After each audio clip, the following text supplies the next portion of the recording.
이 소식은 새누리당 여당 얘기입니다. 오늘 일이 크게 터졌습니다. 자폭 테러라는 말까지 들을 정도로 전국위원회 무산되는 과정에 새누리당이 아주 흉한 모습을 보여줬습니다. 선 차장, 어떤 일인지 좀 정리해 주세요. 네, 새누리당이 오늘 정진석 비상대책위원회 그리고 김용태 혁신위원회 동시에 출범시키기 위해서 전국위원회를 잇따라 상임전국위와 전국위를 잇따라 열기로 했는데 정족수가 안 돼서 무산이 됐습니다. 좀 조용합시다, 마.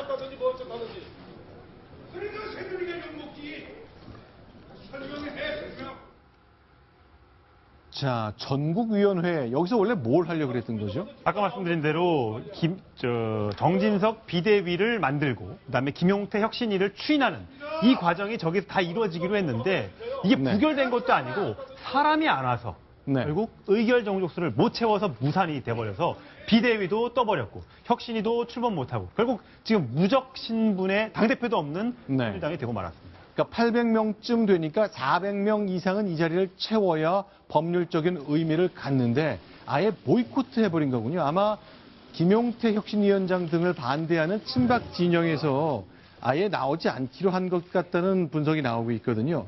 실제로 이렇게 전국위원회가 무산되자 혁신위원장으로 내정됐지만 취재받지 못한 김용태 의원 사퇴 의사를 밝혔습니다. 들어보겠습니다. 혁신위원장 사퇴합니다. 국민에게 무릎을 꿇을지언정 그들에게 무릎을 꿇을 수는 없습니다. 새누리당이 국민에게 용서를 구할 수 있는 마지막 기회를 잃었습니다.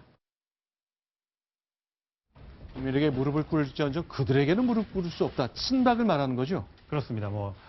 지칭하진 않았습니다만 친박이라고 미루어 짐작할 수 있고 실제 오늘 친박계로 불리는 의원 상당수가 전국위에 참석하지도 않았고요. 또 실제 여의도에 이 전국위에 참석하기 위해서 전국에서 올라온 분들이 있는데 친박계 누구로부터 전화를 받고 참석하지 않은 사람들도 제법 있는 것 같아서 결국 이 당이 거의 70%가 친박계로 분류되는 이번 총선 결과에서 소수인 비박계가 밀리는 형국이 결국 이 선거 결과로 오늘 무산으로 드러난 것으로 확인이 됐습니다. 자, 다시 한번 말하지만 지난번 더불어민주당 비례대표 때 결국 주인이 누군지 드러났다 얘기했잖아요. 문재인 대표가 최대 주주라는 사실 확인했는데 이번에도 새누리당의 주인은 친박이다 하는 걸 확인할 수 있겠네요. 역시 유승민 의원과 가깝기 때문에 비박의 대표적인 인물로 꼽히는 이혜훈 당선인이 있는데 얘기 듣겠습니다.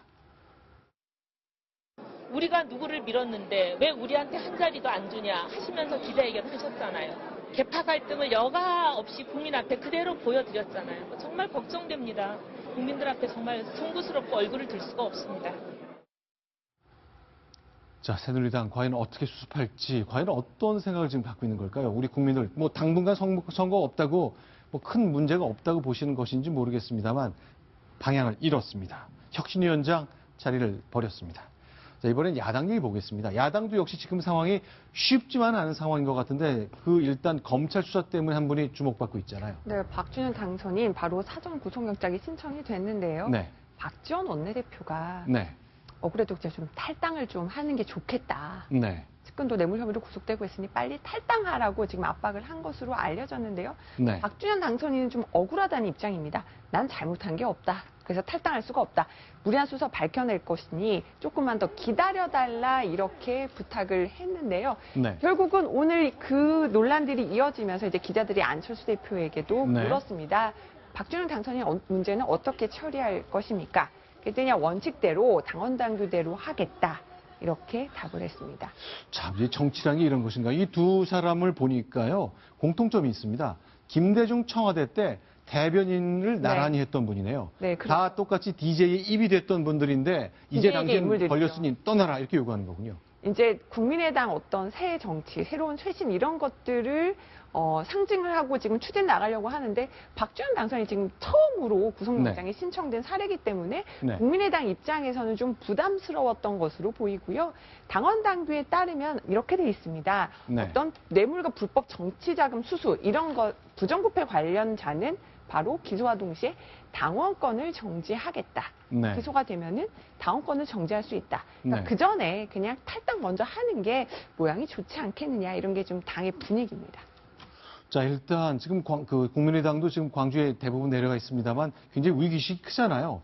그동안 적어도 호남 민심만큼은 더불어민주당보다 많이 앞섰다고 생각을 했지만 최근 조사를 보니까 그렇지도 않은 것 같고 결국 새누리당을 꺾고 다음에 대통령을 배출할 수 있는 대안 세력이 되어야 한다는 그런 강한 숙제 의식을 좀 갖고 있는 것 같습니다. 그것 때문에 박준영 의원의 당선인에 대해서 당을 떠나라는 요구가 굉장히 빨리 나왔네요.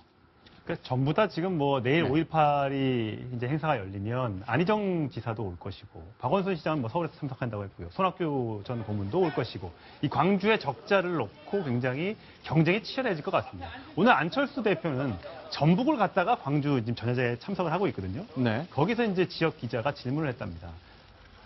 왜 우리가 거쳐가는 정거장입니까? 광주를 가려고 전북에 잠깐 들렀다가 밥만 먹고 가냐. 네. 전북이 뭐 그런 정거장에 있는 거냐. 그래서 진땀을 흘렸다고 합니다. 그러니까 뭐 행사가 전북에도 많이 있었는데 그 건너뛰고 전야제 가야 됩니다라고 내려가니까 네. 왜 항상 우리는 이런 식이냐. 이렇게 좀 홀대를 그러니까 호남에서도 네. 전북, 광주, 또 전남 다 따로 있지 않습니까? 네. 이 부분에 대한 홀대 얘기가 나오면서 이런 부분들이 결국 어떤 여론조사에서 국민의당의 요즘에 최근 지지율 하락으로 이어지고 있기 때문에 이 부분에 대한 안철수 대표의 아마 고심이 깊을 것이고 광주에서 내일 어떤 메시지를 내놓느냐에 따라서 광주 민심이 어디로 향하고 있는지를 좀 판단해 볼 수 있을 것 같습니다. 정치권들이 절박한 것 같습니다. 일단 옛 동료 아주 굉장히 가깝겠죠. 박준영, 박지원 두 분은 DJ를 똑같이 모셨던 처지지만 이 구속 상황에 몰린 직후에 바로 탈당을 요구했습니다. 새누리당에서는 이런 위기식과 이런 절박함이 잘 보이지 않는데 일단 야당이 먼저 뛰고 있는 것 눈으로 확인할 수 있었습니다.